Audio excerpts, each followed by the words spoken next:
de fato, houve uma redução nos conflitos trabalhistas. A reforma trabalhista também trouxe coisas boas, que foi algumas questões de segurança jurídica para o empregador, questão relativa a banco de horas, que os empregadores cobravam bastante, né? E era muito difícil negociar banco de horas com o sindicato. Agora há a possibilidade de você negociar individualmente, figura do teletrabalho, que possibilita ao empregador fazer uma maior gestão do seu ambiente de trabalho. Eu não sou daqueles que estigmatizam a reforma, ou louvam completamente a reforma, né? A gente tem que analisar o bloco da reforma, foi mais de 100 artigos modificados pela CLT. O que eu critico muito da reforma foi o pequeno prazo de discussão.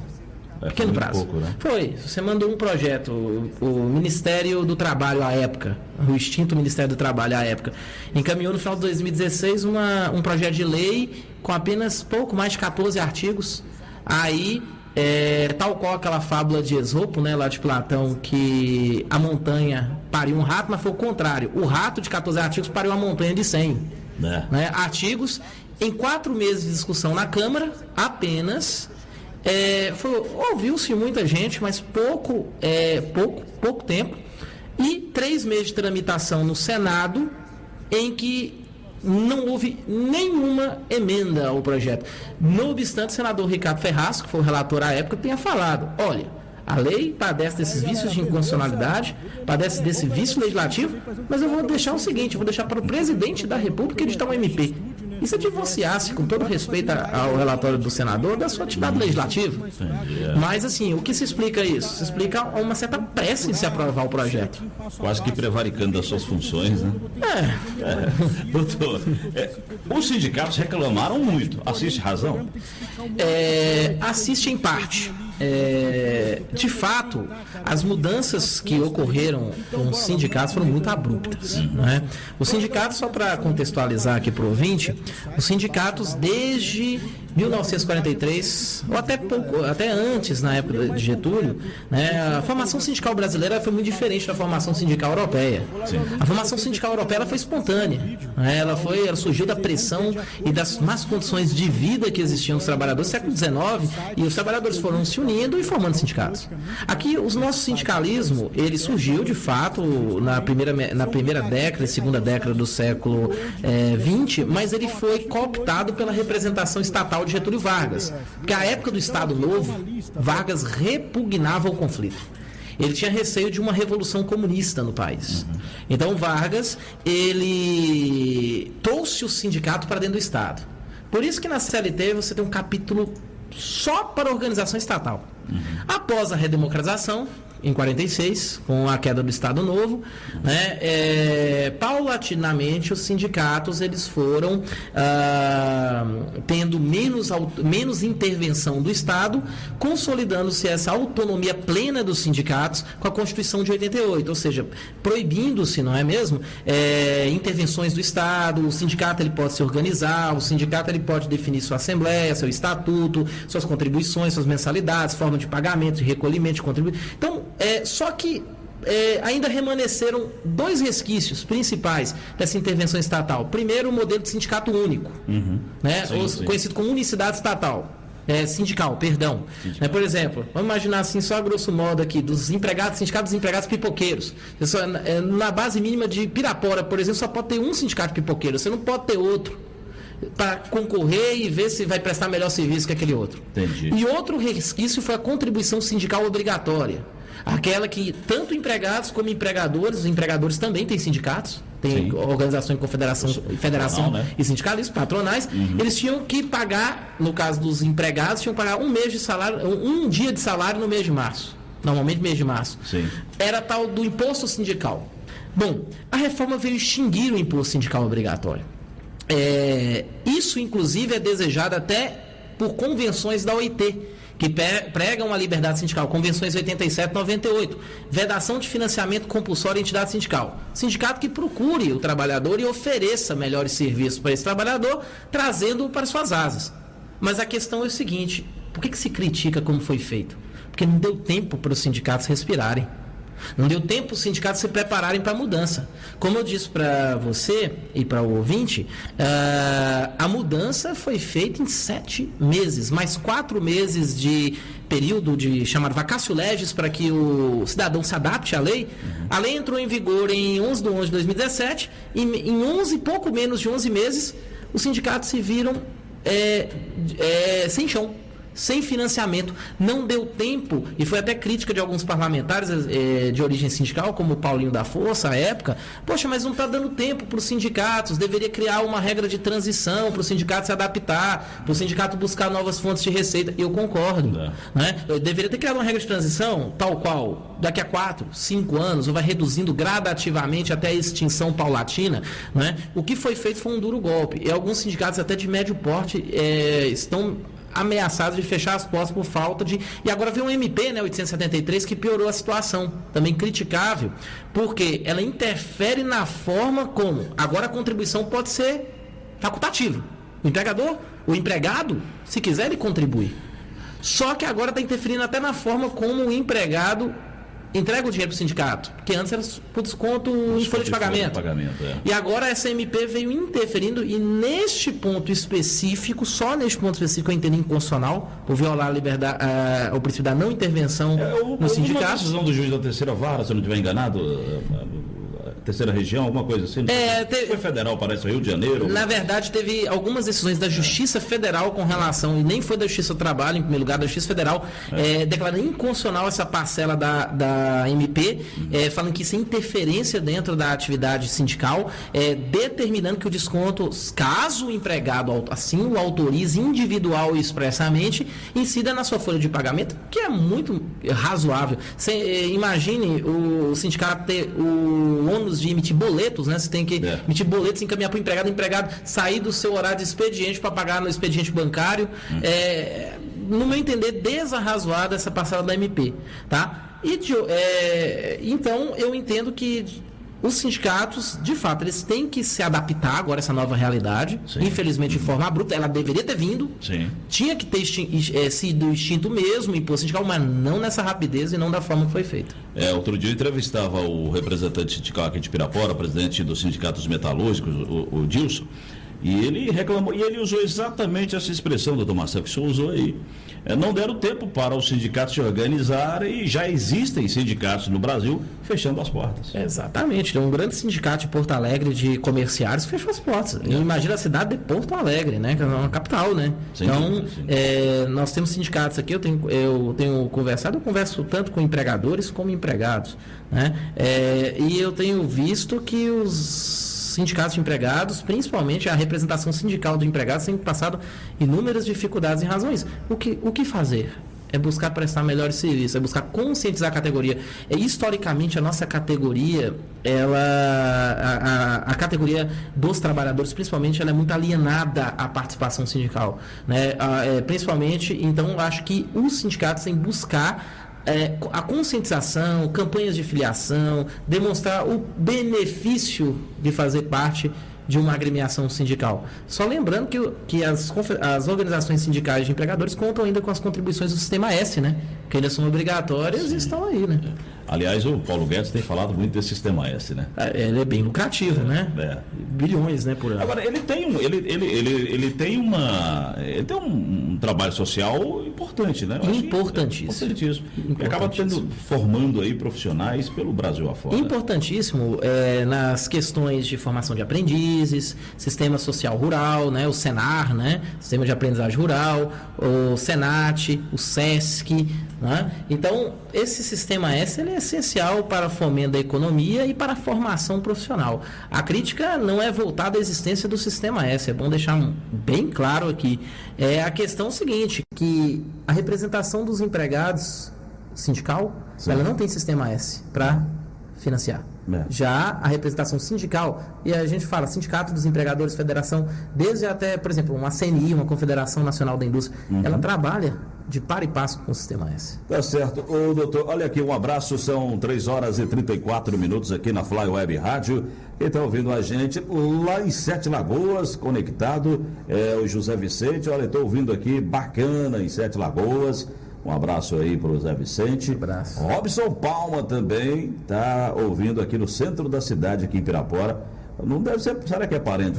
Ô, doutor, Marcelo Palma não é porque é da Palma, não, né? Não, é da família Palma aqui, a gente é de Pirapora e nós temos, essa família Palma tem raízes lá em São Romão, Santa Fé de Minas ali, né? Tá certo. Todo mundo jurista, todo mundo atuando no direito?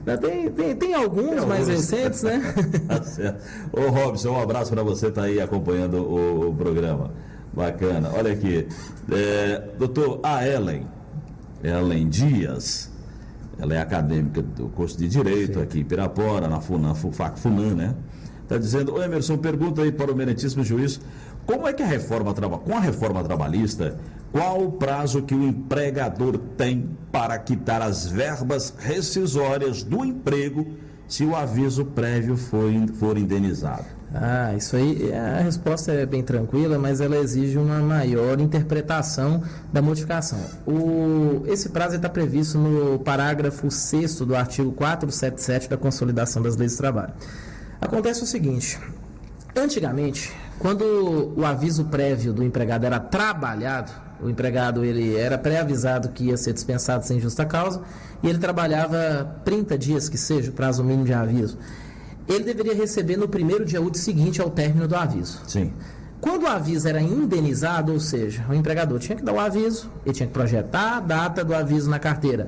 Só que não se exigia o trabalho, ele indenizava esse período, né, trabalhado, ele tinha que pagar 10 dias corridos após o último dia trabalhado, sim, após a data do aviso. Entendi. Bom, o que fez o legislador reformador, com a Lei 13.467? Ele unificou esses prazos. Ele falou o seguinte, olha, em qualquer hipótese de extinção do contrato de trabalho, o empregador vai ter 10 dias após... Aí ele usa uma expressão que serve para quase todo o término de contrato, que é 10 dias após o término do contrato de trabalho. Bom, só que o que acontece? O que é término do contrato de trabalho? É a data da baixa na carteira de trabalho e previdência social. Entendi. Certo? É a data da baixa. Certo. No caso do aviso indenizado, o que acontece? Se você tem, hoje nós temos aviso proporcional, a pessoa pode ter até 90 dias de aviso proporcional, a depender do tempo de serviço dela. Se eu te dou um aviso prévio aqui, indenizado, a depender do seu tempo de serviço, 90 dias, o seu contrato, ele só vai acabar... Você trabalha só até hoje, mas a data que eu vou projetar e ser considerado como término do seu contrato é daqui a 90 dias.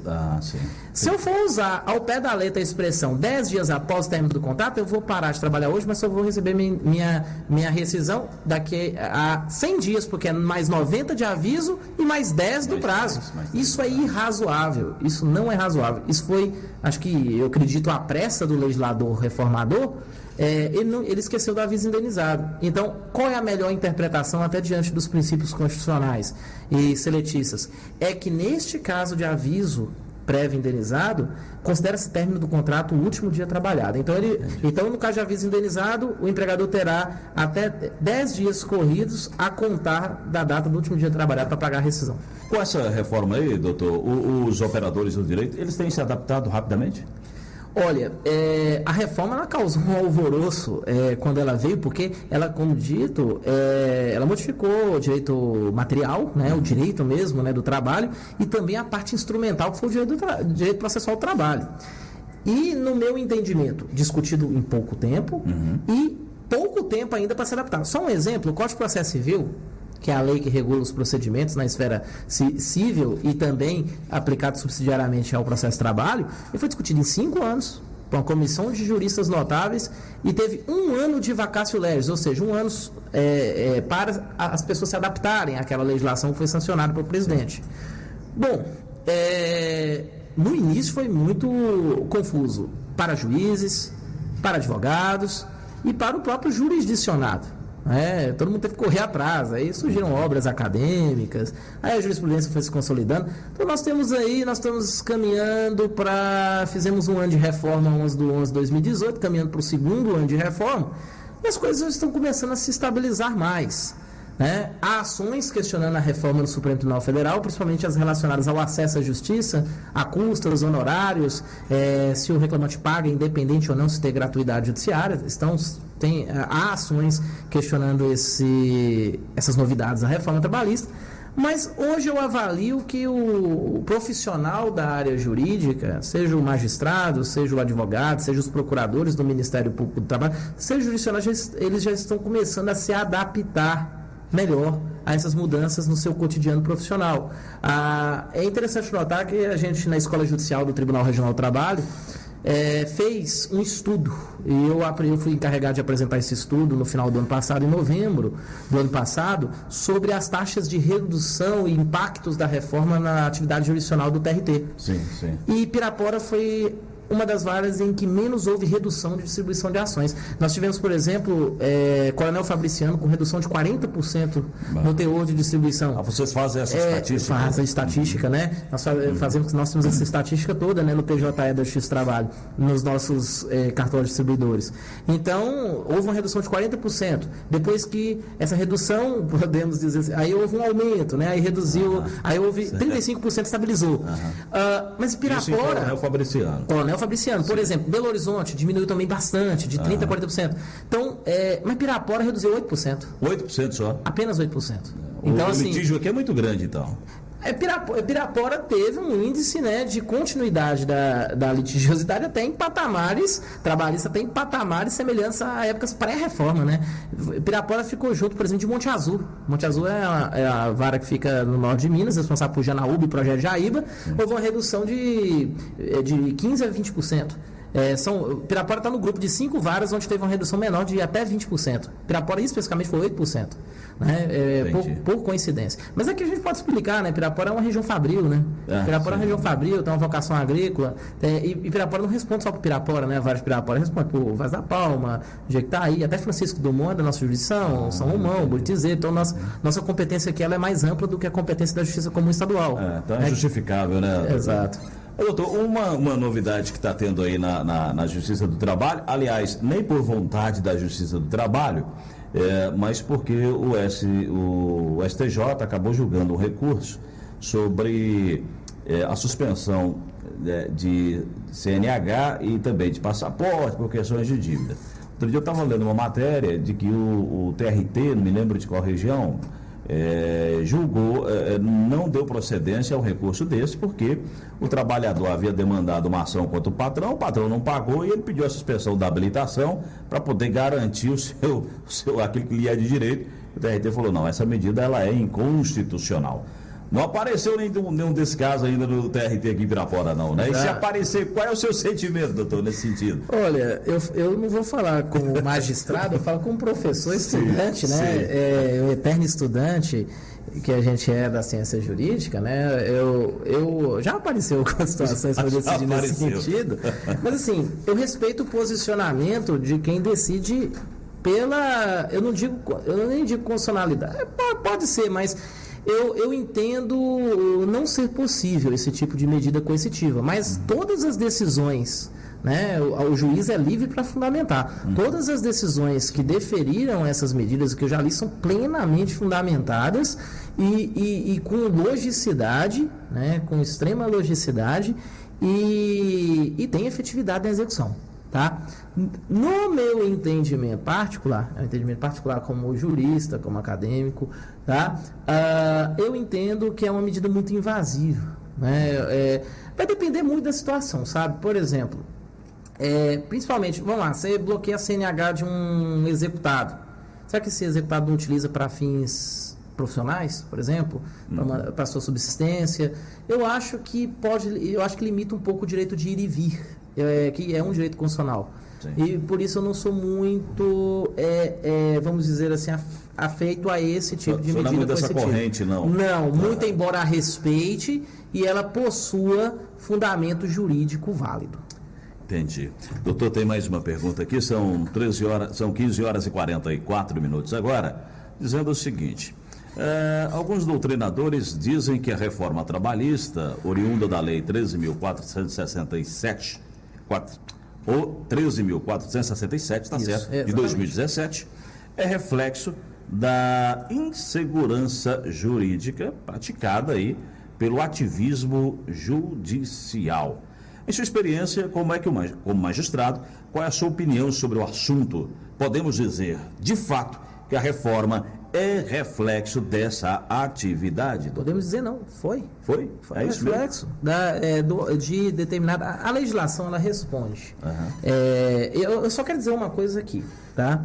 Vamos desmistificar algumas coisas. Ativismo judicial não existe só na Justiça do Trabalho, não. Sim. Ela existe na Justiça Comum e em algumas situações em até maior grau do que na Justiça do Trabalho, tá? Então, ativismo judicial, ele existe em qualquer justiça. Isso vai depender da postura do magistrado, isso vai depender das suas orientações jurídicas, da sua postura na frente à caneta, tá? Mas também existe o ativismo judicial. Bom, uma das justificativas do surgimento da reforma trabalhista, inclusive isso está lá no artigo 8º, parágrafo 2º e 3º, tá? E artigo 702, a linha F da consolidação das leis de trabalho, que foram incluídas, né, pela Lei 13.467, foi reagir a o que foi considerado pelo legislador reformador a um excesso de súmulas e decisões judiciais que desbordavam a legislação por parte da Justiça do Trabalho.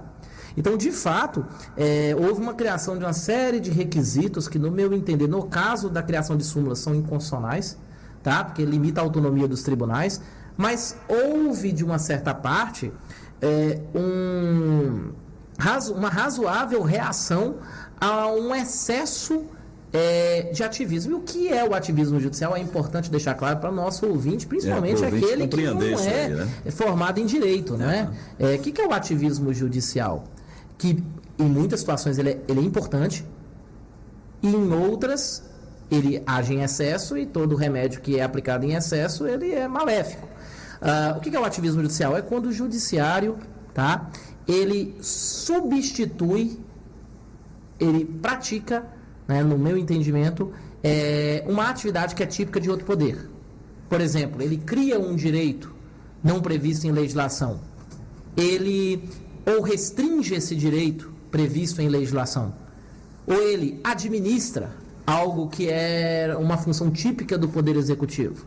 Em que situações que isso é importante? Por exemplo, quando há uma flagrante omissão dos poderes executivos, por exemplo, numa construção, no atendimento à saúde, né, no fornecimento de um medicamento importante, às vezes entra um jurisdicionado ou o próprio Ministério Público, em ação civil pública, e obriga que o poder público, o judiciário obriga o poder público a fornecer essa medicação cujo aquele pobre não pode ter acesso. Isso é um ativismo saudável.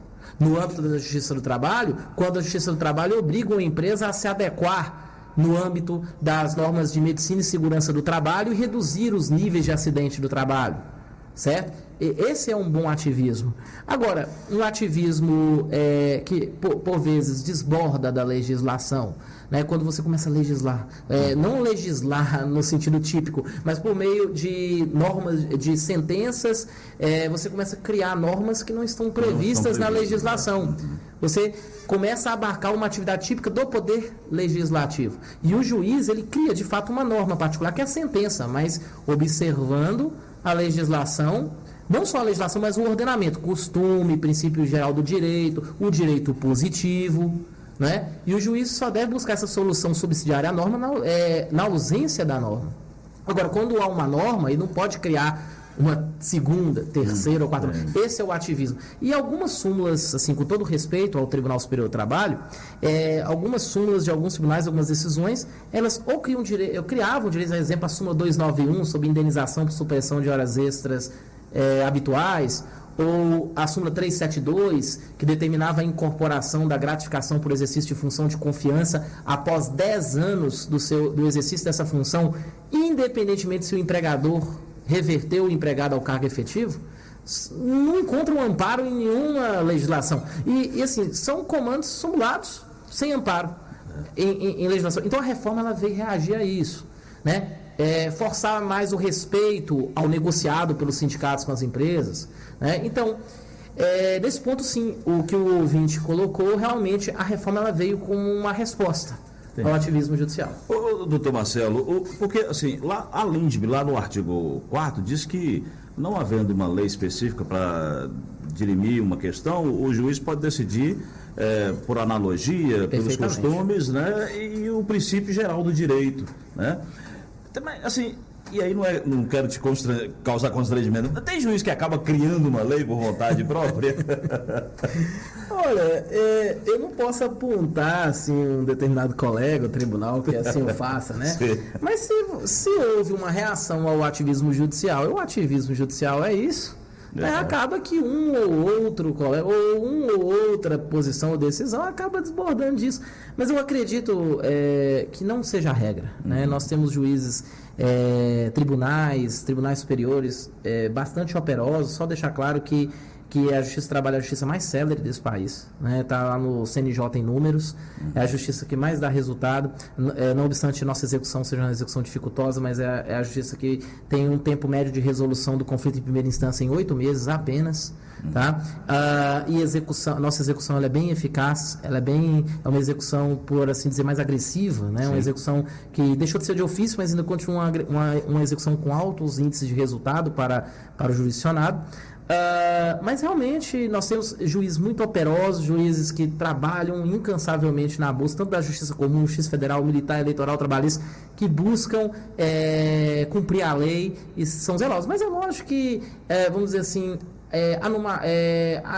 não vou dizer nem anomalia, mas assim, algumas desconformidades existem em qualquer profissão. Qualquer profissão, advocacia, medicina, fisioterapia, etc. Tá certo. São 3 horas e 50 minutos aqui na Fly Web Rádio. Doutor, eu vou mudar o assunto um pouco. Eu gostaria de escolher um pouco da sua impressão sobre... É um assunto muito latente aí na sociedade do Brasil inteiro, que tem ativismo trabalhando em cima disso, que é a reforma da Previdência, doutor Marcelo. E aí, rapaz, como é que vai ficar? Vamos lá. Acaba que vai interferir um pouco na Justiça do Trabalho, porque é previdenciário, questão de tempo de trabalho, né? Olha, a mudança na legislação previdenciária influi, na nossa competência não influi em nada, apesar de ser desejável que a Justiça do Trabalho ela tivesse competência previdenciária, porque na Espanha, por exemplo, a Justiça do Trabalho e Previdência Social, né? Porque são matérias bem ligadas, né, a trabalhista previdenciária. Na Espanha é assim. Mas aqui a competência previdenciária é exercida e bem exercida pelos juízes federais, onde há a Justiça Federal, e pelos juízes de direito com competência federal delegada. Por exemplo, aqui em Pirapora nós não temos sede de Justiça Federal, mas os juízes de direito aqui exercem por competência federal delegada, e muito bem exercida a atribuição jurisdicional neste caso. A questão é o seguinte... É um assunto palpitante. Em primeiro lugar, a gente tem que colocar: é necessária uma reforma da Previdência? Em primeiro lugar, sim, é necessária uma reforma da Previdência. Porque nós somos um país que está envelhecendo. Nós somos um país que está envelhecendo, e a pirâmide etária, né, ela está ficando fina na base e larga no topo. Ela está ficando uma pirâmide invertida. Nós enfrentamos um boom de natalidade nas décadas de 60, 70, 80. E a partir da década de 90, essa população desse boom foi envelhecendo. E esses filhos dessa geração boom foram tendo menos filhos, né? Então, a conta simplesmente, ela realmente não fecha. É uma questão mesmo de lógica. Agora, como está sendo feita e como foi proposta a reforma da Previdência? Vamos ignorar o texto enviado pelo Michel Temer, que recebeu a relatoria do Arthur Maia lá, porque não é a que está sendo atualmente discutida. A que está atualmente sendo discutida é a reforma da Previdência enviada pelo governo Bolsonaro. E ontem nós tivemos um debate palpitante na CCJ com o ministro Paulo Guedes, né? Saiu farpas lá. E o ministro Paulo Guedes, a gente acompanha, eu costumo muito ler noticiários, jornais aí. Ele acabou, assim, do ponto de vista da argumentação, ele é um economista, ele não é um jurista, ele não tem trato com o parlamento, né? Talvez fosse uma pessoa mais tarimbada com aquele trato do parlamento. Talvez ele não teria caído muito em provocação. Mas ele expôs com muita clareza, pelo menos, concordemos ou não com o teor da proposta, e expôs com muita clareza o que o governo quer. Né? Ele quer economizar a ordem de R$1 trilhão com a reforma da Previdência. E a gente só destacar que o relator da reforma da Previdência é da nossa região, né? O delegado Marcelo Freitas, né? De primeira legislatura, PSL, uma pessoa muito competente, muito capaz. Sem dúvida. E esperamos que ele faça um bom trabalho. Mas o que acontece? A reforma da Previdência, ela tem pontos... Quais são os pontos sensíveis? Né? Ela aumenta a idade, ela combina dois fatores, né? Tempo de contribuição e idade. A pessoa para aposentar, a pessoa agora no regime geral de previdência social só vai poder aposentar se mulher, 62 anos, homem, 65 e 20 anos de contribuição. Como funcionava antes? Ela poderia se aposentar, não é mesmo? Com 65 e 60. E 15 anos de contribuição. Ou então, somente por tempo de contribuição. Se homem 35, se mulher 30. Vão extinguir essa possibilidade de aposentadoria apenas por tempo de contribuição. Então, por exemplo, você vai ter que trabalhar, você pode até trabalhar com mais de 20 anos de contribuição, mais de 35, tá? Você só vai poder se aposentar quem entrar após a reforma, né? Porque quem entrou antes vai ter uns pedágios, vai ter umas regras de transição, que são bem detalhadas lá na proposta, né? Mas quem entrar, né, que começar a ter idade ativa, né, após a reforma, só vai poder se aposentar se tiver, se mulher 62, se homem 65. É aí que derruba o fator previdenciário? Vai existir algo, é interessante, olha só. Vai existir algo, também vai derrubar, vai acabar caindo o fator previdenciário, porque o fator previdenciário é mais direcionado às aposentadorias apenas por tempo de contribuição, né? Quanto mais jovem, menos né, teria de benefício previdenciário respeitado o piso de um salário. A questão é que os benefícios da Previdência, né, tá lá na proposta, eles vão ser calculados à base de 60% do salário de contribuição. Sendo que, após a pessoa ter 20 anos de contribuição, a cada ano ele vai ter 2 dígitos a mais. Né? Por exemplo, 60, 62, 64, 66, 68, 70. E o que acontece? Com 30 anos de contribuição, ele vai ter 80% de salário de contribuição. O que é o salário de contribuição? Aquele salário médio sobre o qual incidiu a alíquota da contribuição previdenciária, né? Salário de contribuição. Seria o salário, vai ter 80%. E ele só vai ter 100% do salário de contribuição com 40 anos de contribuição. 40 anos de contribuição. É mais ou menos o que acontece com o fator previdenciário de hoje. Ou seja, eles tiraram o fator previdenciário, só que acaba que agora a pessoa, mesmo aposentando por idade, né, ele vai iniciar com 60 anos de contribuição, 60% de salário de contribuição, 60%. Tá? E após 20 anos de contribuição, a cada ano que ele tiver de contribuição, mais 2 dígitos. 2 percentuais. Você falou aí que a população está envelhecendo, porque eu vi, não sei quem foi, eu vi alguém aí, numa rede social, numa entrevista, dizendo que antigamente nós tínhamos 6 trabalhadores para bancar um aposentado. Um aposentado. E hoje está 1 por 1, né? 1 por 1. Realmente é impossível, não, né? É realmente inviável, é questão de lógica. É questão de lógica. Aí tem pessoas que argumentam, mas a União ela é solidária em caso de déficit. Perfeito. Temos que cobrar dos devedores da Previdência. Perfeito. E tem muito devedor da Previdência, muita empresa devedora da Previdência e empresa estatal. Bancos públicos, empresas estatais, devedores da Previdência. Tem que ser cobrados e para ajudar a equacionar esse déficit. Mas a questão é o seguinte, a própria Constituição prevê o equilíbrio financeiro e atuarial da Previdência Social. E a conta não vai fechar. É igual a Previdência do servidor público, é a mesma coisa, né, que também está no mesmo pacote.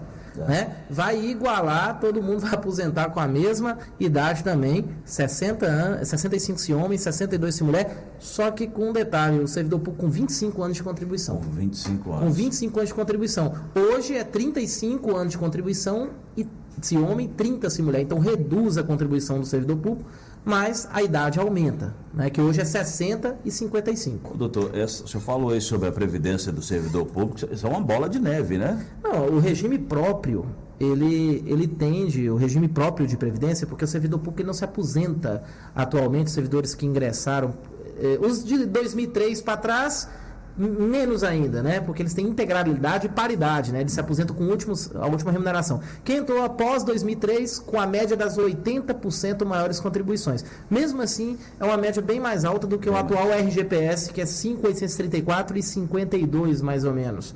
Tá? O teto máximo de uma aposentadoria do RGPS. Então, o que acontece? O que eles estão fazendo com essa reforma da Previdência? Eles estão criando alíquotas bem salgadinhas de contribuição, porque hoje a alíquota do servidor público é 11% sobre o que ele recebe, a integralidade que ele recebe. Eles vão criar alíquotas progressivas pela faixa salarial. Um servidor público ele vai contribuir, a depender do que ele ganha, com até 22%, 16,8%, 22%, ou até 22% do que ele ganha. É muita coisa, mas 27,5%. Isso força, por exemplo, migração no caso dos federais. Eu migrei na semana passada, né, no caso dos federais, para regime de previdência complementar. Ou seja, agora eu só vou receber do RPPS até o teto da Previdência e se eu quiser, eu contribuo para um regime de previdência complementar. No caso, a reforma veio com esse mote, que não agrada de forma nenhuma o serviço público, de combate aos privilégios. Inclusive, a reforma extingue as aposentadorias parlamentares acima do teto da Previdência. Se for para extinguir, no meu entendimento, entre aspas, eu não gosto de chamar de privilégio, mas diferenciações. Porque as pessoas entram no serviço público também com determinadas expectativas, né? De uma estabilidade, uma apostadoria melhor, né? Eu entendo dizer de diferenciações, né? Se equalizar todo mundo, ok. O que não pode acontecer é deixar determinados, por exemplo, parlamentar aposentar, né, com apenas 8 anos de mandato. Doutor, dessa reforma da Previdência, de fato a população está envelhecendo, mas eu percebo, se a gente for olhar o aspecto do trabalhador de alguns anos atrás, você vai ver que o cidadão com 40 anos, ele tinha uma fisionomia muito sofrida, né? Exato. E hoje mudou muito. Eu me ressinto muito, a observação que eu faço sobre essa reforma ainda está muito ligada ao BPC, que é a prestação, o benefício de prestação continuada. Porque se você pega um idoso que necessariamente depende de vários medicamentos, já depois de tanto trabalho, para bancar isso com R$400 é muito penoso. É muito penoso. O governo espera economizar 182 bi com o BPC, com BPC e abono, PIS, que eles também atingem o PIS, né? Pois é. O PIS agora vai deixar de ser pago se aprovada a Previdência, né? E é um quórum dificultoso, né? Está tendo muita resistência, né? Depois a gente passa a falar sobre isso, mas sobre essa questão da articulação, mas o BPC junto com o rural também, acho que a aposentadoria rural não poderia ser mexida da forma que está sendo mexida. Sacrificando muito você, mesmo. Você falou da aparência sofrida, essa aparência sofrida ainda existe no rural até hoje. Né? O urbano é mais sofisticado, mais informatizado, hoje tá mais acessível, a qualidade de vida, mas o rural, principalmente o rural de baixa renda, e a maioria, por exemplo, em Monte Azul, na região de Monte Azul, eu vejo nas minhas salas de audiência, muitos rurais analfabetos até hoje. Né? Muitos, quanto mais você sobe para o norte de Minas, mais você vê analfabetos trabalhando, né, na zona rural. Então, qual que é as mudanças mais sensíveis que eu acho que não vão passar? Eu acho que não vão passar. Isso, até o presidente da Câmara, Rodrigo Maia, deu recente entrevista nesse sentido. Exatamente isso. Sim, rural eles estão querendo colocar a idade mínima, homem e mulher, para 60, unificar, e aí criar o seguinte, 20 anos de contribuição. Porque hoje é 15 anos de serviço. Né? Eles querem contribuição. Né? Eles estão querendo criar para a unidade familiar rural um valor mínimo de contribuição mensal. E o BPC, estão querendo, hoje o BPC é para o idoso, que não tem a condição de prover sua própria subsistência, a família tem renda per capita de 1/4 salário mínimo, e o deficiente físico. O deficiente físico não mexe, eles vão mexer com o idoso. O idoso hoje é acima de 65. Eles estão querendo colocar 2 faixas. Uma faixa de 60 a 70, recebendo apenas R$400, e uma faixa acima de 70 recebendo o salário mínimo. No meu entendimento, isso aí realmente é sacrificar por demasia, tá? O trabalhador rural e o idoso e o deficiente de baixa renda. O deficiente, eles não vão mexer no deficiente. Eles não vão mexer no deficiente, mas o idoso, né? Porque vai 60 a 70 anos recebendo R$400. Porque R$400 na nossa sociedade, infelizmente, para você fazer uma feira, acá com remédios, são pessoas que têm as primeiras necessidades são relacionadas à saúde na terceira idade, né? Infelizmente, são pessoas que vão padecer nesse ponto. Sem dúvida. Os líderes do governo, doutor Marcelo, estão prevendo aí a data de 17 de abril para discutir essa reforma.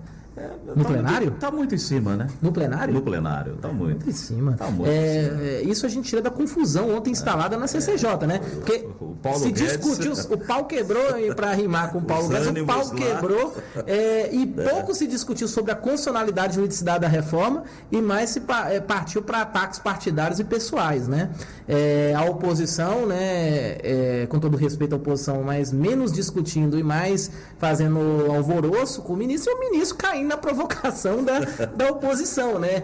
Isso se dá mais a falta de trato do ministro Paulo Guedes com o parlamento do que até mesmo de falta de conhecimento, porque tem muito conhecimento do que ele está fazendo, né? Seja para o bem ou seja para algo não tão bom assim, mas ele tem muito conhecimento do que está fazendo. Ele acaba sendo muito questionado de que, nós falamos aí sobre o BPC, de que está sacrificando muito menor o trabalhador e tem grandes indústrias aí dando calote no Brasil. O que eu disse, né, que nós precisamos reforçar a fiscalização, né, e a cobrança, né, nós temos aí o serviço de procuradorias federais aí, né, a cobrança do serviço da dívida ativa e quem é responsável pela cobrança disso aí a Receita Federal do Brasil, a Super Receita, ela é o órgão arrecadador dessas contribuições.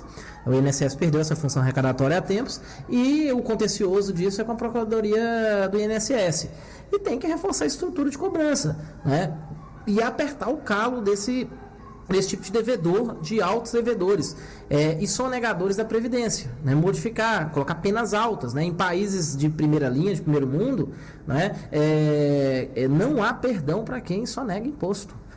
A Espanha mesmo, a gente vê, né, esses ruidosos caras jogadores de futebol, né, isso dá até cadeia. Aqui a pessoa confessa lá e tal, entrega, então fica por isso mesmo. Mas é importante muito dizer isso. A ida de Paulo Guedes ontem na CCJ, para mim, pouco melhorou o panorama de aprovação da reforma, mas pode causar um estrago muito grande, porque ele foi muito atacado, ele foi exposto. A articulação do PSL, do Partido Social Liberal do Jair Bolsonaro, pouco defendeu o ministro ali, mas batia a palma e fazia algazarra, tirava selfie, para quem assistiu tirava selfie, mas por quê? O que se espera? É que os parlamentares estão lá façam um contraponto àqueles que estão lá. A oposição tomou conta, começou a chincalhar o ministro ao final, o ministro perdeu a paciência e com certa razão. O presidente da CCJ, que é um deputado de primeira legislatura, parece que ficou perdido na condução dos trabalhos da CCJ. Então, assim, o governo Bolsonaro e Bolsonaro fora do país. Só deixar claro, Bolsonaro fora do país. Não estou fazendo uma crítica ao presidente. O presidente ainda está no terceiro mês do mandato. É muito pouco tempo para variar. Precisa sair do Twitter também, né? Precisa sair do Twitter. Precisa ficar no país nesse momento, com todo respeito ao presidente, neste momento crucial que a reforma da Previdência, uma reforma da Previdência justa e discutida. A principal reforma do governo. A principal reforma do governo. Como eu estava vendo uma análise do comentarista Marco Antônio Villa da Jovem Pan hoje, estava assistindo, muito bem preciso. O maior ou menor sucesso do governo Bolsonaro vai depender da aprovação da reforma da Previdência. No menor ou no maior grau, ela foi enviada à Câmara. Para mim, ela foi enviada com gordura. Ela vai sair mais magra, essa reforma. Não vai ter jeito, ela vai sair mais magra. Tá certo. Olha aqui, são 16h07 aqui na Fly Web Rádio. Doutor, até para nós caminharmos para o encerramento do programa, já vencemos aí 1 hora de bate-papo aqui dessa aula dada aqui pelo doutor Marcelo Palma, juiz da Vara do Trabalho aqui em Pirapora. Lá no início do programa, doutor, até para nós encerrarmos, eu disse o seguinte: olha, o judiciário tem sido muito questionado pela sociedade brasileira, sobretudo o alto escalão do Poder Judiciário, os ministros, então, do STF. E até disse que isso acontece muito pouco em segunda instância, mas primeira instância, muito pouco, quase nada. Mas esse questionamento, levando para um todo, não em parte, mas num todo, no geral, o judiciário sendo questionado, isso incomoda, doutor? Vocês que são magistrados, como é que vocês têm essa percepção? Bom, as críticas que não fogem ao razoável, toda crítica... quem ocupa função pública é vidraça, não tem jeito. Quem ocupa função pública, quem está exposto é vidraça, não tem jeito. É lógico que nós temos as críticas que passam do razoável, ameaças,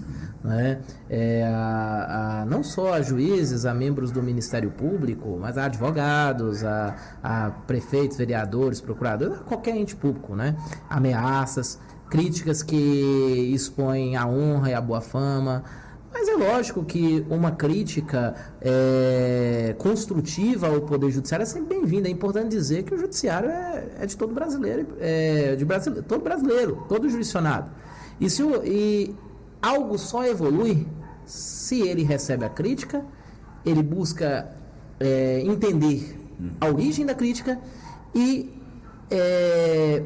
trazer, né, ações proativas para que essa crítica se transforme em melhoria do poder, né? Então, o Supremo Tribunal Federal, né, acho que você, ao colocar isso muito, puxa para o Supremo Tribunal, puxa para os tribunais superiores, principalmente, e nós tivemos recentemente, nós temos um fervilhão no Senado, né?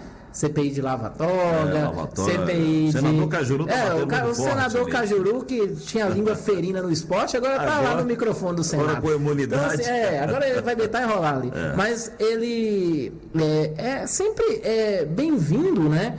Qualquer tipo de explicação nesse sentido. Mas o que acontece? Isso se deve muito à democratização do Poder Judiciário, principalmente ao acesso à informação. A TV Justiça, ela exibe todas as sessões do Supremo Tribunal Federal. Então o cidadão, ele vai lá, um cidadão médio que tem acesso à TV a cabo, ou você chega no fórum, está lá exibindo a TV Justiça, ou em qualquer outro lugar, numa faculdade, o cara está assistindo aquilo ali, vê aquelas discussões que antes eram travadas no silêncio de um tribunal que é difícil entrar no Supremo, né? Então, assim, você tem que entrar credenciado, cadastrado, então assim, público, ok e tal. Mas hoje os ministros estão expostos, as cortes superiores estão expostas. E aí o pessoal põe-se, né, a pensar, olha, como queremos um Supremo Tribunal? Nós queremos um Supremo Tribunal composto de ministros vitalícios, que ficam 30, 31 anos, ou esses ministros deveriam ou ter mandato, como acontece na Itália, os ministros de corte superior. Porque eu sou contra eleição de juízes. Como em alguns estados americanos funciona funciona mal. Né? Porque, por exemplo, você imagina um juiz sendo financiado por alguém que vai ser julgado por ele. Né? Então, assim, isso nos Estados Unidos existe em alguns estados e com várias críticas.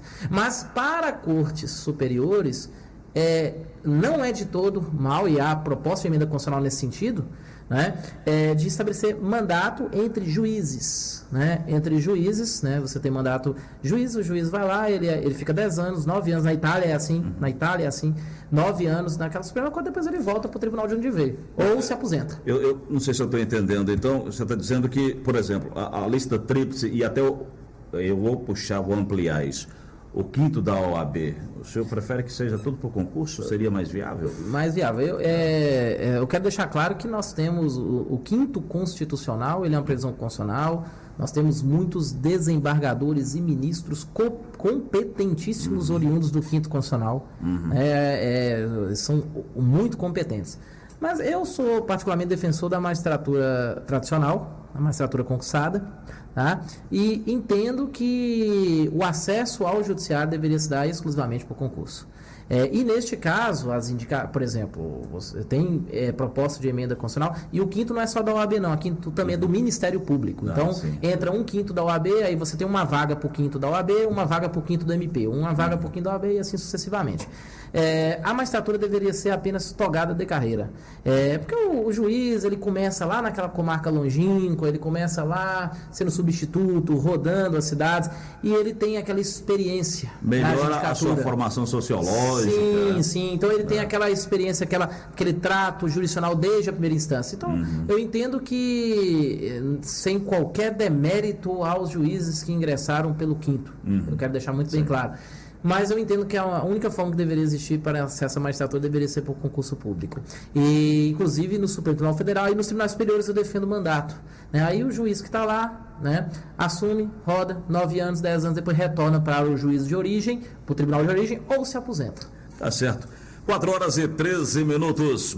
Batemos um papo hoje, aqui nessa quinta-feira, com o doutor Marcelo Palma, que é juiz da Vara do Trabalho aqui em Pirapora. Doutor, Foi bom demais poder conversar com o senhor, discutir esses assuntos aí inerentes à sociedade, muito presente, né, na vida do brasileiro, reforma trabalhista, reforma previdenciária, a discussão, a desconfiança perante a Suprema Corte do Poder Judiciário brasileiro, enfim, muito bacana esse bate-papo. Te agradeço profundamente pela presença aqui na Fly Web Rádio. Obrigado, viu? Eu agradeço e agradeço o ouvinte e estou sempre à disposição para outras oportunidades.